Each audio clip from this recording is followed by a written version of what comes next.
Thanks, guys. Well, Bryan, clearly all the trade talk has been exhausted, both league-wide and at this press conference, but a couple of things going forward.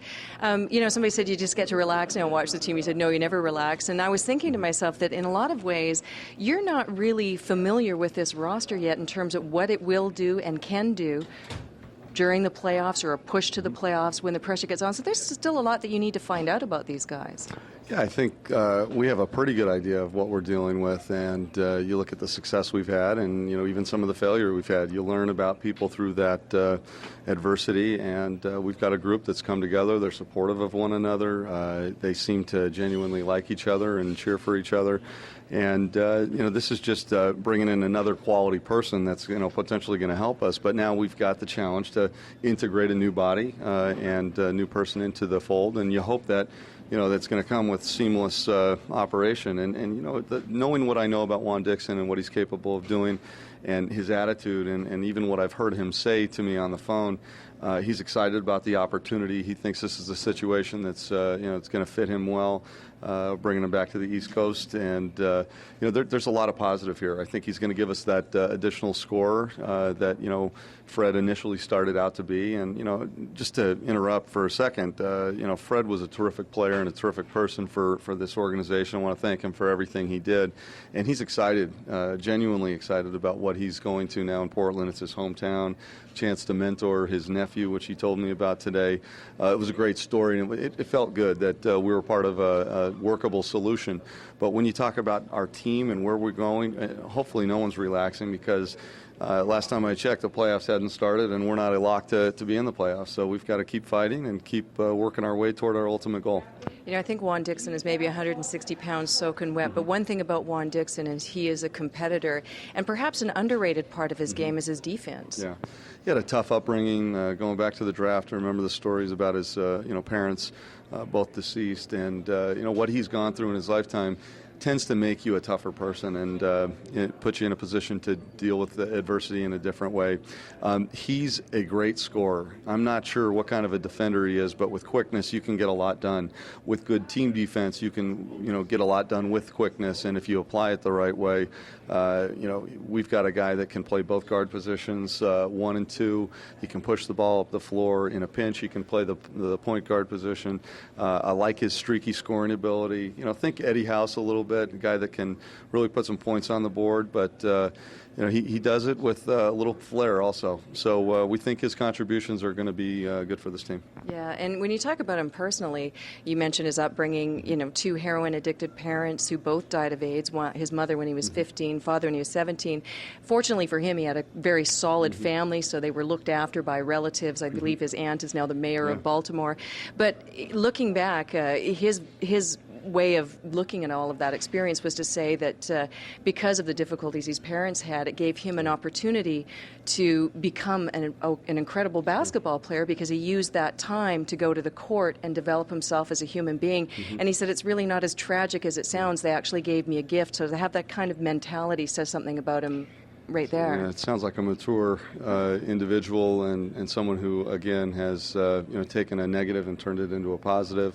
I think that he'll look at his experience, early on with Portland as a positive one. This is, maybe not the ideal situation for him, but I'll tell you, when he first got to Portland just 2 years ago, he was putting up career numbers, averaging roughly 12.5 points a game, a couple of assists, a couple of steals, and when you look at combo guards and you're looking at contributions, that's certainly what we're looking for. But again, to bring another quality human being into the program is certainly something that was a priority.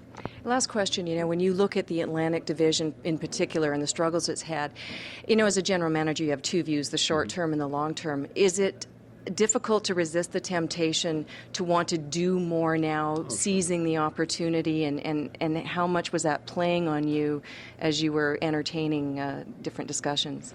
The reality is that we're doing quite well, but anything significant with quotes around it is probably going to entail one of your best players. And anybody that we express an interest in that might have been a player that was going to be that quote-unquote impactful player that put us over the top or into another echelon of teams.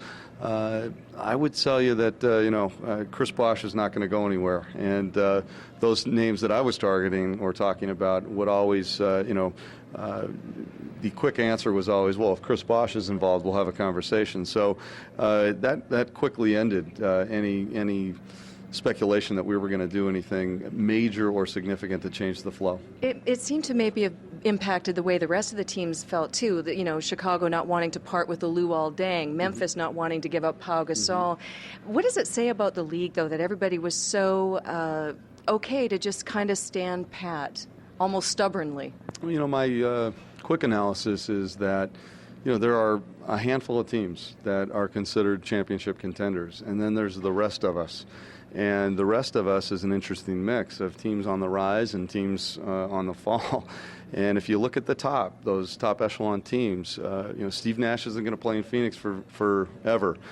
Tim Duncan's not going to be in San Antonio forever. And there's obviously the situation, even Miami's still considered a contender because of their tandem of Shaq and Dwayne Wade. But you've got to look at the current day, and you got to look on the horizon. And on the horizon, what we have, if we can keep this together and grow, I said this yesterday, that one of the strongest areas that we have for us to improve is the area of growth of the current people that we have. So short of blowing it up and doing something dramatically different, we're on track to have some success here. Hopefully it's long-term success, and that's what I'm going to try to keep intact. One last question. When you talk about changing the culture of a locker room, that can sometimes be a very long-term process, and you accomplish it bit by bit. Is that something that maybe you are most pleased with in terms of this group, that you were able to change the culture of a locker room? And often it will change if you win, but this culture changed, even when they struggled. No, it's true. Again, you've got the right mix of people, the right character. Good things happen. And I think that despite the fact that we did have some adversity early on, everyone kind of grabbed each other and said, "Let's go. Let's do this the right way." And it's worked out favorably for us. And to say that a year ago we were nowhere near where we are now is we're certainly encouraged by that. I think we've taken the first step in the direction of making this a better place to be. And, as we continue to grow and continue to get better, it's going to even be that much more interesting to see how far we can take it. All right. Well, for a guy that maybe didn't do too much today, you did a lot of talking, so we appreciate your time and let you get back to work. Thanks, Bryan. All right. Appreciate it. Thanks. Back to you guys. All right. Thanks very much, Norma. And he will go back to work because there's things to go and things to do. He always has things on the go with Bryan Colangelo. He's always thinking 2 or 3 steps ahead, and today's another example.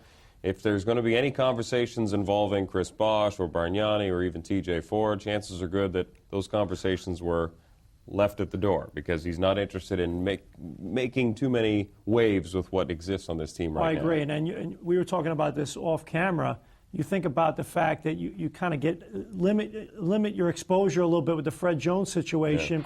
Yeah. It opens things up maybe down the line in a few years for keeping a Jose Calderon or someone like that around, because you add a little more flexibility to your books. A few steps ahead, that Bryan Colangelo. Proactive versus reactive. Oops, simulcast with the Fan 590. Are you working tonight. again, I'm Jack? double shifting. Holy jumping. Hardest working man. But it's a thrill to be here with you today, though. No, Jack, the thrill is ours. Oh, yeah. We were hanging out again last night, too, though. Exactly. All right. Hey, there's a familiar face. He was working out with the Raptors. That's from the past. Should have never changed the jersey. Back in the day. Still knocking down James. Much more to come right after this.